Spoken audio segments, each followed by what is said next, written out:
驸马返京的行囊里竟掉出一纸入赘婚书，上面写着周瑾之自愿入赘，奉江柳营为妻主，儿女从江姓，即江家香火门户。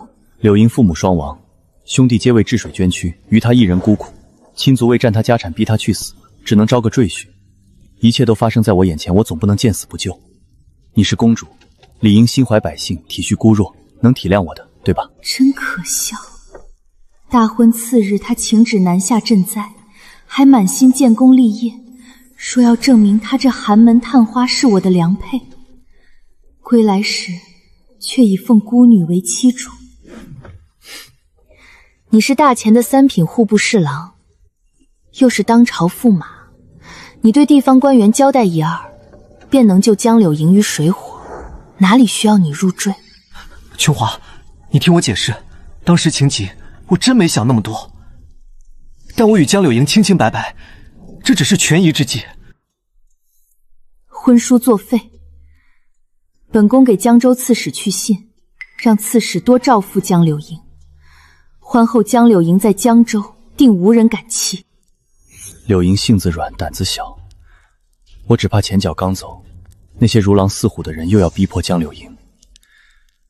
我已经让江柳营变卖家财，一同进京了。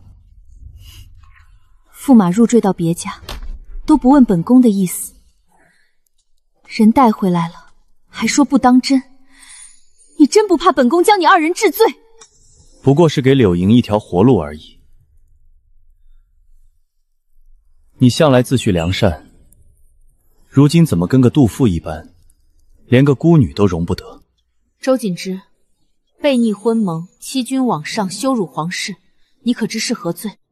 罪名？你若容不下他，只管明说，不必扣这般大的帽子。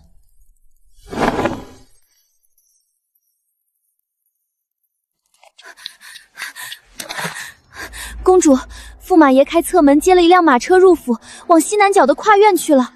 公主，这府邸连同里头的物件都是皇上赏的，驸马爷此举是将皇家颜面踩在脚底呀！先传信去查，钝刀子割肉最疼，不急着给周瑾之定罪。通知周家族人，本宫要开宗祠，将周瑾之除族断宗，收走周瑾之的官职、府邸、财产。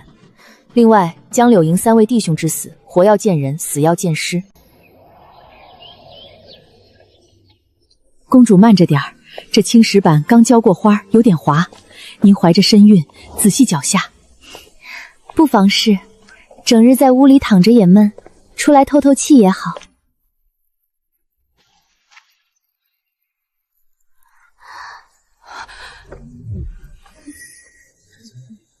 夫君，要不还是算了吧，真要将姐姐的牡丹拔了，她知道了肯定会不高兴的。我不想你们为了我闹不愉快。再说姐姐是金枝玉叶的皇家公主，惹她生气可是要掉脑袋的。我出身低微，担不起这个罪责，我害怕。傻丫头，有我在，你怕什么？公主的脾气是有些骄纵，但她也算仁厚良善，心怀天下，不会因为这点小事就要了你的脑袋。就算她真恼了我，回头我哄2句也就好了，我心里有数，断不会让你受委屈。愣着干什么？全拔了。江夫人身子弱，有喘疾，沾不得花粉，留着这些花成什么样子？是驸马爷。公主，您看驸马，这牡丹可是皇后娘娘亲赐的，她怎么敢说拔就拔？还让那个女人蹬鼻子上脸，公然以夫人自居。住手！都给我停下！这满园牡丹乃是皇后娘娘亲赐，每株都是登记在册的无价之宝，代表着皇家恩典。胆敢毁坏御赐之物，你们有几个脑袋够赔？嬷嬷饶命，奴才们知错了，是驸马吩咐的，奴才们不敢不听啊！求公主开恩。琼华，既然这牡丹名贵，动不得，那就让人挪到你院子里去，总行了吧？柳营天生有喘病，沾到花粉就容易犯病，喘起来连气都上不来，你多担待些。都是一家人，何必闹得这么难看，让下人们看笑话？驸马这话就好笑了，这是本宫的公主府，园子里的花是本宫的，一草一木都是皇家所赐，哪儿来的阿猫阿狗，也配让本宫的牡丹给他让路？姐姐，你别生气，牡丹不用动的，真的不用。往后我不来这个园子就是了，我绕路走，绝不碍姐姐的眼，都是我的错，你别怪夫君，要怪就怪我，我出身低微，不懂规矩，扰了姐姐的清静，我给姐姐赔罪。父皇母后只有本宫一个女儿，皇室御级之上，从没有什么旁派姐妹，本宫哪来的妹妹？江姑娘，饭可以乱吃，亲戚不能乱认，乱攀皇亲国戚，按律可是真的会掉脑袋的，你可得想清楚了再叫。拔花之事是我思虑不周，你有气冲我来，莫要拿身份压人，吓唬一个弱女子算什么本事？柳玲，你没事吧？是不是喘急要犯了？我扶你回去歇息。你今日这般咄咄逼人，早晚会寒了人心。公主，您听听这叫什么话？他带着个不明不白的女人住进公主府，还敢动御赐牡丹，反倒成了您咄咄逼人了，简直岂有此理！周瑾之离京近半年，回来不问父母，不问妻子，满心满眼都是江柳莹，甚至见了我2次都没发现他孩子的存在。这样的爹，没什么可留恋的了。公主，明日接风宴的菜单已经拟好了，按您的吩咐备了周老夫人爱吃的莲子羹，还有驸马往日喜欢的几道菜。戏台搭在西侧暖阁，位子也按亲疏远近排好了，周家长辈都安排在上头。就按这个来。酒水备上库房里的桂花酿，别太烈。周家长辈年纪大了，菜品做得软烂些，别失了礼数。是，奴才记下了。那奴才这就下去吩咐。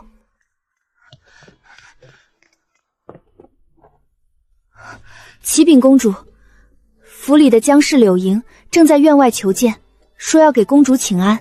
上门挑衅，是周瑾之给他的胆子吗？不必拦着，让他进来。本宫倒要看看他想说什么。公主，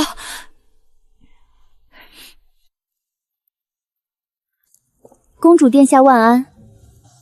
贱妾听说殿下身子不适，特意带了些江州特产的茶饼和蜜饯，聊表心意，还望公主殿下不要嫌弃。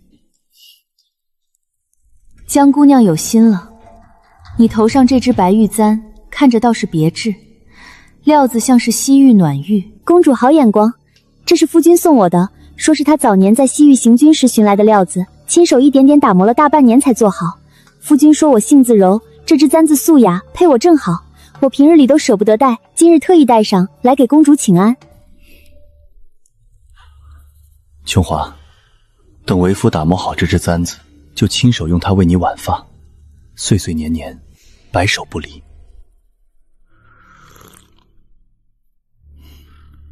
好好的妻主不当，反倒要给驸马做妾。告诉江柳莹，如何才能做驸马的妾？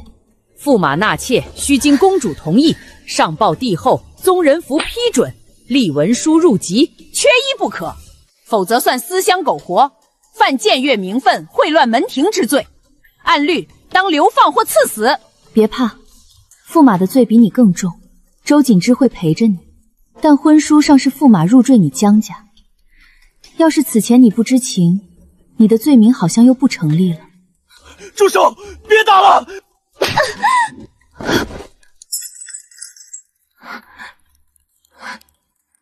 周郎，怪我不懂规矩，自称贱妾，才会触怒公主。公主好大的威风！柳莹将位置摆得那么低，给足你尊重，你却如此伤她，那就别怪我。清明开宗祠，我就将那柳莹之事禀明列祖列宗。好啊，不过赘婿应该去拜妻主的祖宗吧。周郎，对不住，我没保护好你送的簪子。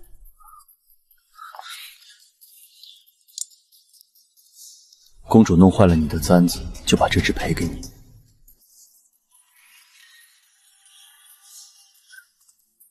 周瑾之，清明开宗祠，记得把江姑娘带上。本宫已经下帖请好周家各位族老了。禀公主，江柳莹的2个兄长和幼弟都活着，3人为欺骗驸马，假装入水诈死，已被我等暗中扣下。很好，好戏马上就要开场了。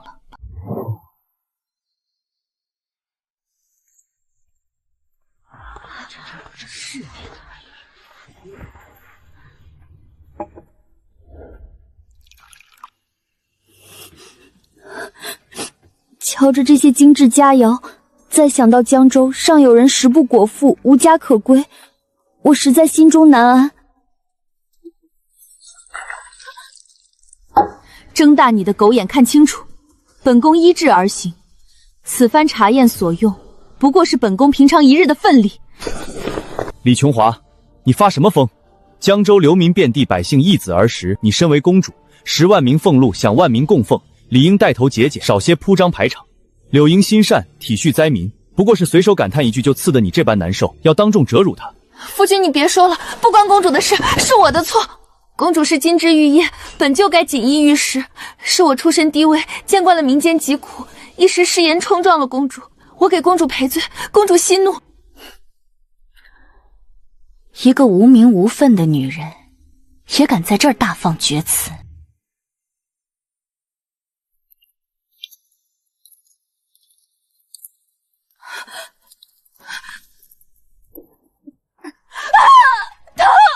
本宫自掏私库，捐银12万两，新粮5000担，雇了20艘快船，由钦差李大人亲自押送。3日前便已抵达江州府，开仓放粮，救了数万百姓性命。在座各位，有的捐了毕生积蓄，有的变卖了名下铺子，有的亲自奔走筹措药材粮草，皆是真正心系灾民、解囊救助之人。在你周侍郎心里，这些出钱出力的人，连一盏清茶、一口素点都不配喝，反倒要被一个无名无分的女子指教铺张。公主说的是。臣妇今日带来了100车草药，还捐了5000两白银，倒不知何时轮得到外人来指见臣妇铺张。小人前后共捐5万两白银，只求灾民能熬过此劫。这位姑娘既这般心善，不知又为江州百姓做了什么？江姑娘，你既然这般心系灾民，见不得旁人食不果腹，无家可归，不知这笔变卖祖产的银钱，你又捐了多少给赈灾？你既心怀天下，为何不将自己的私产尽数捐出？我没有。那些钱是我留着安身的，我一个弱女子。哦，合着你的安身钱要紧，灾民的性命就不要紧？你嘴上的奔米就只长在舌头上，半分都落不到实处。够了！你非要赶尽杀绝是不是？公主生来尊贵，长于深宫锦衣玉食，从未经历过流离失所的苦楚，怎知民间孤女活命的艰难？柳莹不过是心善，随口一句感慨，你又是泼茶又是踩手，还要逼问她的私产。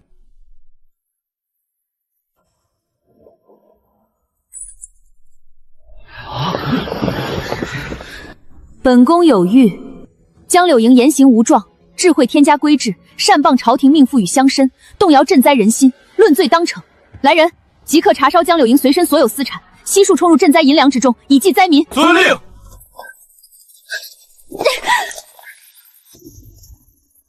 李琼华，你做的太绝了！她一个弱女子，身无分文被赶出去，你让她怎么活？你非要与她一个孤女争高下，就这么容不下她吗？江柳莹拿什么跟本宫争？靠你这虚无缥缈、一文不值的宠爱吗？周锦之，你记清楚，你的宠爱，本宫不屑。好，好得很！你既这般容不下她，明日我便开周家祠堂，禀告列祖列宗，将柳莹抬为平妻，名正言顺入府，我看你还能如何？好，那就祠堂门口见。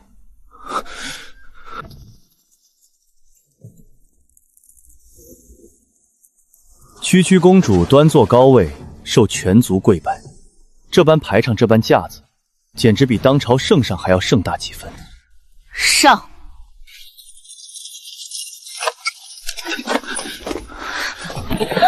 大胆周锦之，面见当朝嫡公主，竟敢立而不跪，出言讥讽，实属大不敬，亵渎天家威严。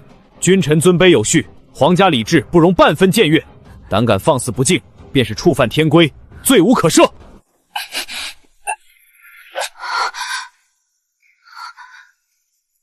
夫君，切莫再顶撞公主，我们暂且忍耐，不要白白激怒于她。不必怕，这是我周家祠堂，轮不到他一人肆意横行。道理站在我们这边，我绝不会低头。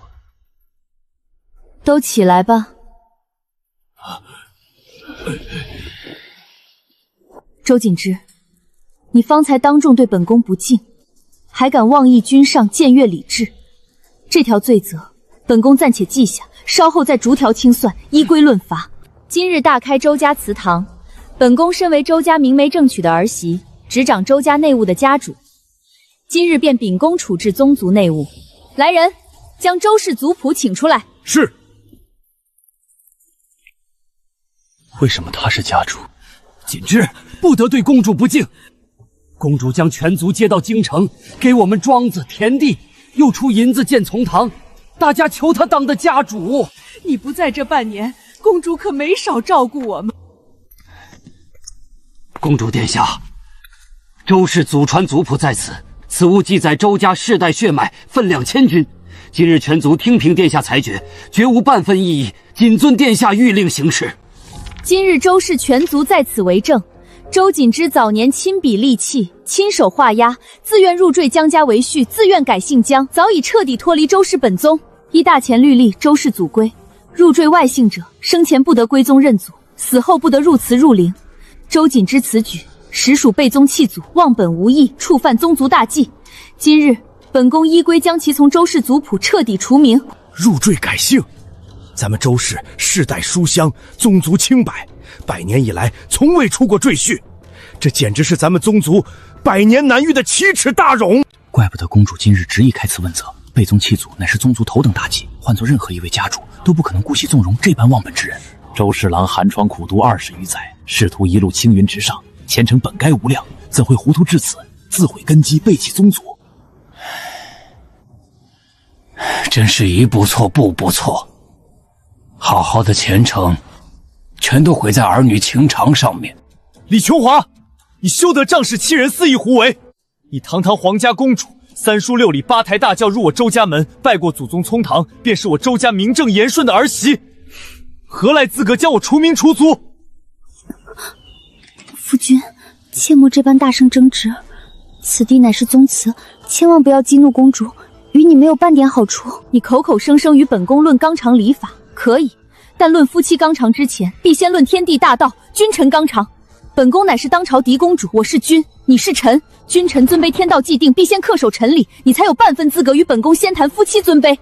况且，你不必执着今日君臣名分，用不了多久，你就连大前朝廷臣子的身份都彻底算不上了。公主殿下，求您明察秋毫，手下留情，这里面定然是天大的误会。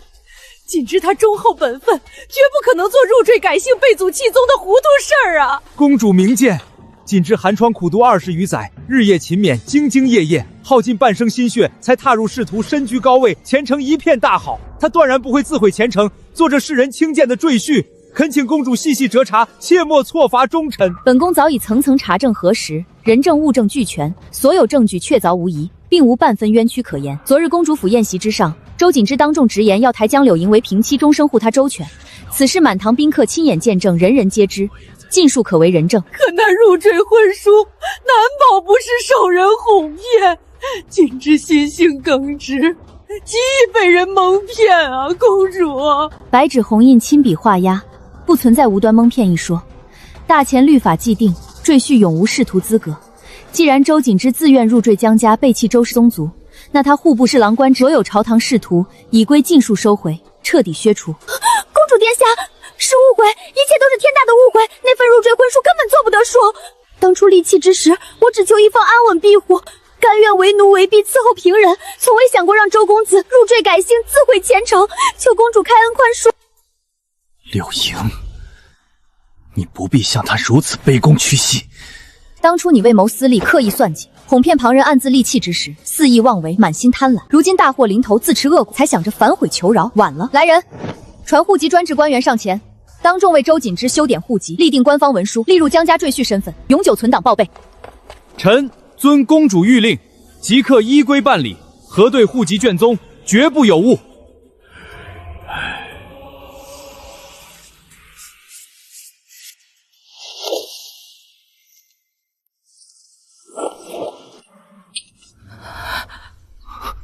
休书？你竟真的写下休书！周锦之，你毕生执念，无非是挣脱本宫的束缚，名正言顺与江柳营相守相伴。今日之事，如你所愿，你被彻底逐出周氏宗族，薛朝堂官职，正式沦为江家赘婿，正好做江柳营名正言顺的师君，从此无人能阻拦你们半分。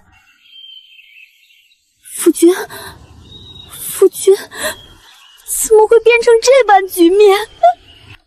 不过，这仅仅只是开始，此前所有旧账，今日本宫便与你一一清算。你还想怎样？出族萧关，难道还不够吗？你悖逆婚盟，背弃婚约，欺瞒皇家，罔顾君恩，私下勾结外人，肆意亵渎皇室威严，这一桩桩一条条皆是滔天大罪，你可知该当何罪？琼华，我们夫妻一场，相伴数载，情分犹在。你腹中还怀着我的亲生骨肉，那是无辜血脉。你难道真要狠心赶尽杀绝，硬生生将我逼上绝路，逼我去死吗？原来你也知道本宫有孕啊！你离京整整半年，远走江州，可曾托人捎过半句问候？可曾问过我和孩子半句安好？也对，你早已入赘江家，一心只有你的妻主江柳营，父母妻儿自然入不了你的眼。呸！什么狗屁侍郎！公主救他性命，给他家抬门第立祠堂，他倒好，转头连祖宗都不要了。他能当上高官，全靠公主扶持。住着公主的府邸，拿着皇家的俸禄，反倒认别人当主子，这种人连狗都不如。真是忘恩负义的白眼狼！公主金枝玉叶下嫁，他不知珍惜，反倒带着外父欺辱皇室，真是活久见。受再造之恩而被主，得宗族安妻而弃宗，此等行径，枉读圣贤书，败坏朝纲风气，请公主严惩，以正纲纪，以儆效尤。请圣旨。奉天承运，皇帝诏曰：户部侍郎周锦之身负皇恩，却德行有亏，背宗弃祖，罔顾婚盟，欺君罔上，有辱世分风骨，着即革去一切官职，削除功名，贬为白身，一定后续世袭皆由琼华公主全权处置。钦此。吾皇万岁万岁万万岁！不可能，不可能！父皇怎会如此对我？我没有错，我是朝廷命官，我是周家儿郎，你们不能这么对我！本宫宣布，周家祠堂即日起改建为御祠院，此后收留无家可归的孤儿，赡养无依无靠的老人，内设学堂教孩童读书识字，设医馆为贫者济诊，让幼有所养，老有所依，也算替周氏积一份阴德。周家名下所有庄子、良田、铺面、财宝悉数充公，全部化作御祠院开支，用以接济孤苦，一分一毫不得私用。至于周氏全族族人，本宫也不为难你们，每人领足3个月的车马盘粮衣物，即刻收拾行囊，返回原籍故土，安分守己度日去吧。公主圣明，废思祠建善堂，这才是真正的心怀苍生，福泽百姓。换成旁人，指不定怎么搓磨周家人出气，公主却拿家产做善事，真是仁厚，既正了法度，又行了善事，不愧是当朝嫡公主，格局就是不一样。家门不幸，家门不幸啊！我周家百年庆誉毁于一旦。逆子，真是逆子！我当初就不该纵容他胡作非为，落得今日下场。不可能！我还有官职，我是钦点的探花郎，我是户部侍郎。不会的，这不是真的，是你骗我，都是你骗我的！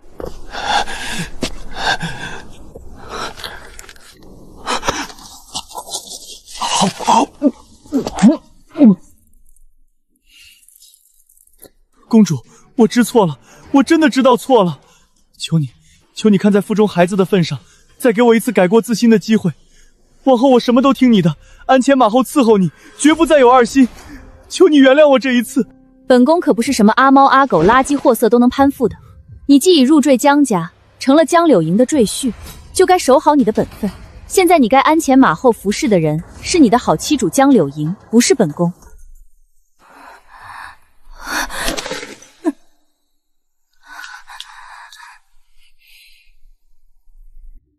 对了，还有桩旧账没了结。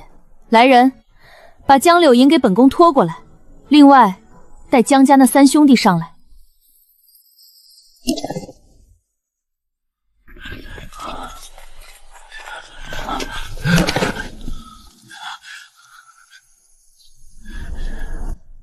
你们怎么会在这里？你们不是早就死了吗？求公主娘娘饶命！求公主娘娘开恩！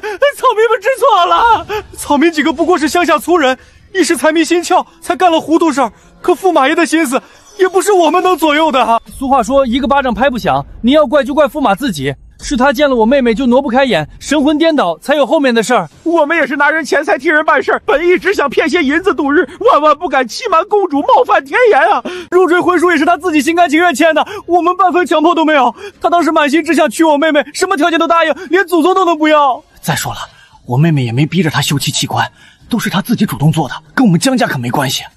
我们就是配合演了场戏而已。不是的，夫君。你听我解释，不是他们说的那样，他们是被人胁迫的，是公主逼他们这么说的，你信我？解释？事到如今你还想骗我？所以，从始至终都是你们做的局，你们合起伙来骗我！江家兄弟，把你们在江州做的好事，从头到尾一字一句给本宫讲清楚，敢有半句虚言，本宫拔了你们的舌头。回公主。那日江州水灾，我们见驸马爷长得好，又是京里的大官，就动了攀附的心思。柳莹就打着报恩的名义去照料他的饮食起居。我妹妹生得娇弱温婉，最会拿捏人心，成日在他跟前晃，端茶送水，缝补衣裳，事事都伺候得妥帖。后来柳莹常在枕边吹风，说有本事的男人哪个不是三妻四妾？公主又凶悍，哪有小姨温柔的人贴心？驸马爷一听就昏了头。后来我们怕他回京不认账，就演了一出假死，逼他签下入赘婚书。原来这就是你口中的清清半白，情深意重。这般肮脏算计，真让本宫反胃。你们竟敢设局害我！你们好大的胆子！我待你们不薄，你们竟敢联手骗我！我要杀了你们！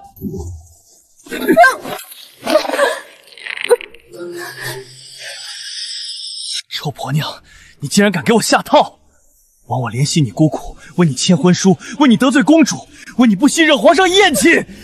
你这个蛇蝎女人，你骗得我好惨！周景之，你疯了不成？你居然敢欺负我们妹妹！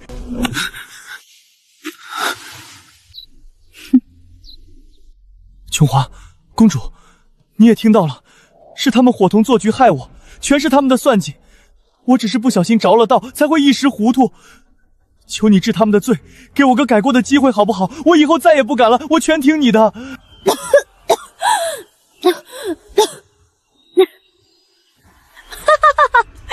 周锦之，你还要不要脸了？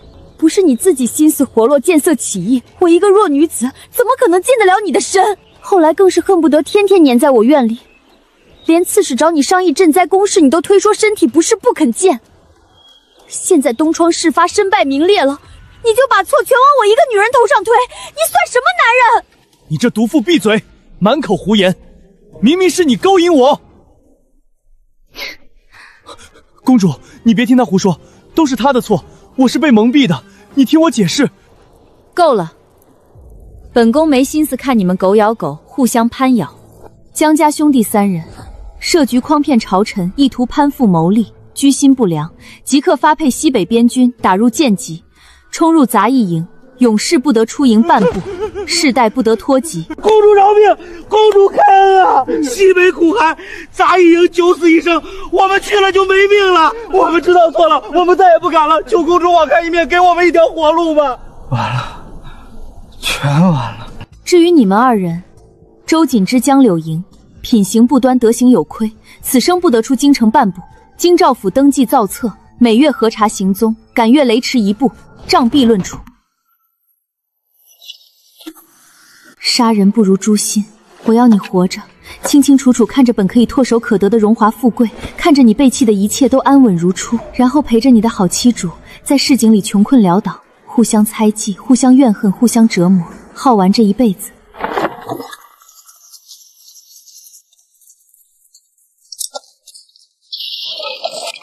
好啊，一切成功，好啊！不对，秋华，我不甘心，不该是这样的。废物，你还坐在这儿发什么呆？你真以为公主还会回头理你吗？做你的春秋大梦。你吵什么？事到如今，吵有什么用？有什么用？我真是瞎了眼，才把宝全搭在你身上。本以为傍上你能享尽荣华，结果现在落得人财两空。人财两空？难道不是你们兄妹设局害我？若不是你们花言巧语，我何至于走到今天这步？害你？若不是你自己色迷心窍，能上当，少往别人身上泼脏水。你自己没骨头，怪得了谁？你还我兄长和弟弟，还我万贯家产。要不是你没用，事情怎么会败露？妻主，你也配当我的妻主？你亲手推我下地狱，我没道理不拉着你一起。你陪我一起上路吧！放开！你放开我！疯子！你这个疯子！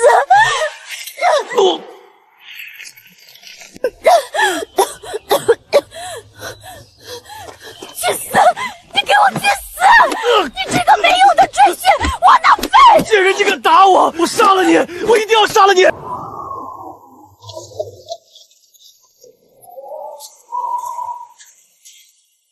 快趁热吃吧，天寒地冻的，别冻坏了身子。读书人寒窗苦读不易，这点心意不算什么。姑娘，我们素不相识，多谢姑娘援手。再上周景之，日后定当涌泉相报。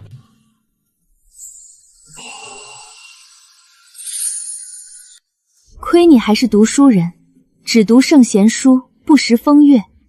送之桃木簪，笨手笨脚的，活像只呆头鹅。如今我只是一介布衣，只能送你桃木簪。他日我听金榜题名，考取功名，3书6礼，求娶你为妻。我怎么会落到这步田地？色迷人眼，鬼迷心窍。我竟信了江柳营的鬼话，以为公主心怀天下就能容得下她，真是愚蠢至极。我不能死，我手里还有筹码，我要见公主，我必须见到她。是，你当然不能死，你死了谁赚钱养我？再不想办法弄钱，我们连这破庙都住不起了。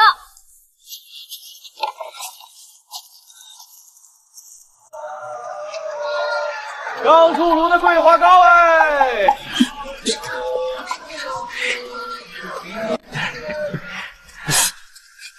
儿来的风气概？怎么跑到朱雀街来了？看着有点眼熟，好像是之前那个被革职的周侍郎。不会吧？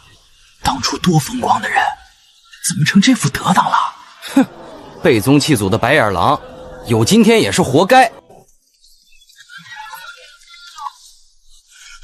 老师是我，周景之，求你开开门，求你带我去见公主。大胆狂徒，竟敢惊扰太傅教辇，不要命了！再敢上前，休怪我刀下无情。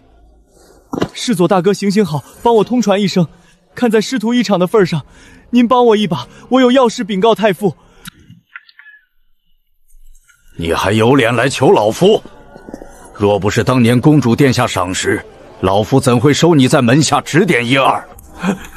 老师，学生知道错了，学生一时糊涂，求您再给学生一次机会，学生真有要事，关乎重大。你位列朝班，身居高位，却自轻自峻，甘为赘婿，上对不起列祖列宗，下对不起皇室恩运，视为无骨，视为无义。老师，事情不是您想的那样，是他们设局害我，学生是被蒙骗的，求您听我解释。忘恩负义之徒，不必多言。你忘恩之素，甚于寒蝉忘秋。老夫不敢做你的老师，也受不起你这声称呼。今日便割袍断义，从此你我师徒情分一刀两断，休要再提曾受我指点，免得污了老夫的名声。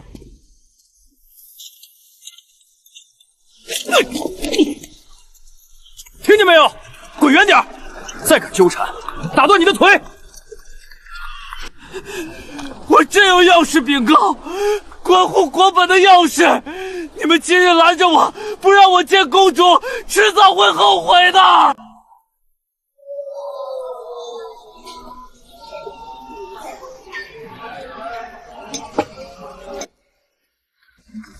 回殿下，周瑾之拦太傅教辇被拒后，仍在街头不肯离去。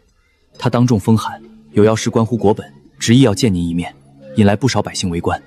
关乎国本的要事，去查。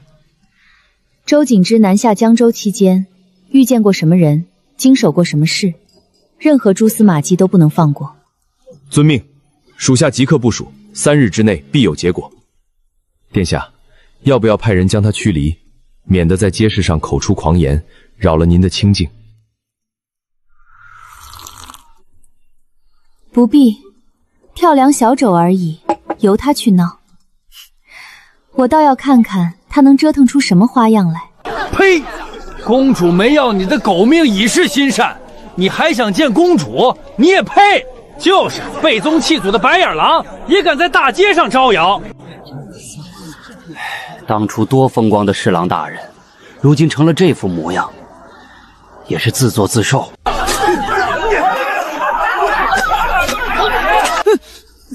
大胆！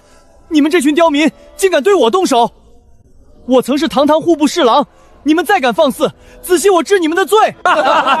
户部侍郎，你早就是被革职的白参了。就是，连祖宗都不要的赘婿，也敢在这儿摆官威。官爷，您可算来了！我家赘婿不听话，总想着弃我而去，您可得给我做主呀！周瑾之，你家妻主告你忤逆不听话，按大云律令，赘婿忤逆妻主，可杖责30到80。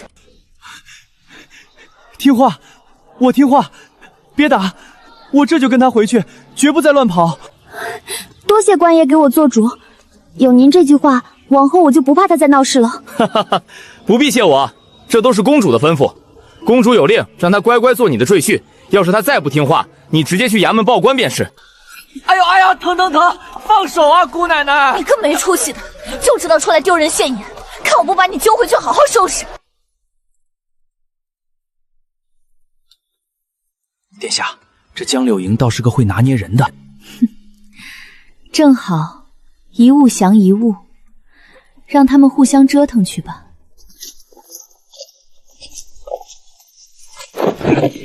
琼华，你终于肯见我了，我就知道，你心里还是有我的，你不会真的不管我的。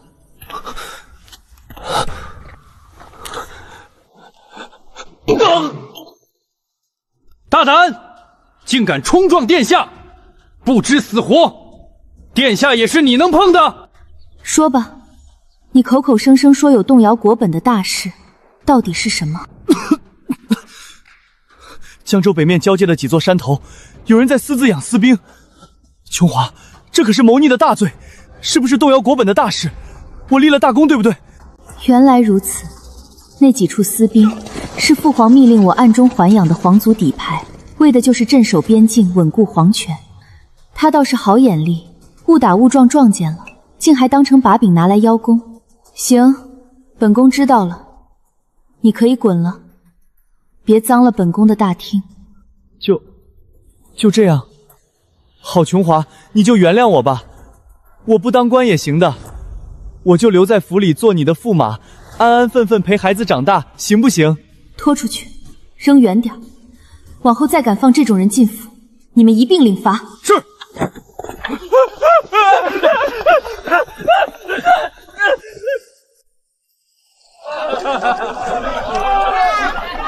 多谢公主殿下，请入吧。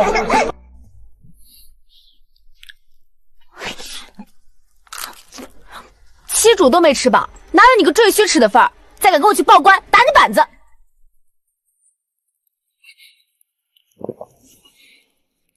我都1天没吃东西了，就咬一口，给我留一口行不行？一口也不行，赘婿就得有赘婿的规矩。本该是我的，这一切本该都是我的。妻主，都是你害的，那你陪我一起死吧！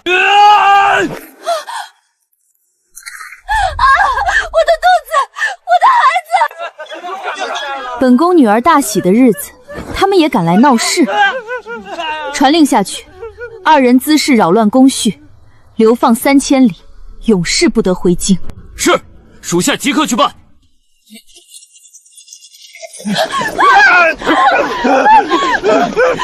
娘，这是什么呀？还有我爹呢？别的小朋友都有爹。这是御赐金钱，是皇上赐给娘的。你爹啊，那年江州水患，他主动请旨南下赈灾，死在去江州的路上了。哦，那我爹好像有点没用哦。别人的爹都能陪着孩子玩，他都不在。傻孩子，你只需要记住，你爹没用不要紧，你有个权倾朝血的娘就行。往后有娘在，没人敢欺负你，这天底下的荣华富贵，娘都会给你。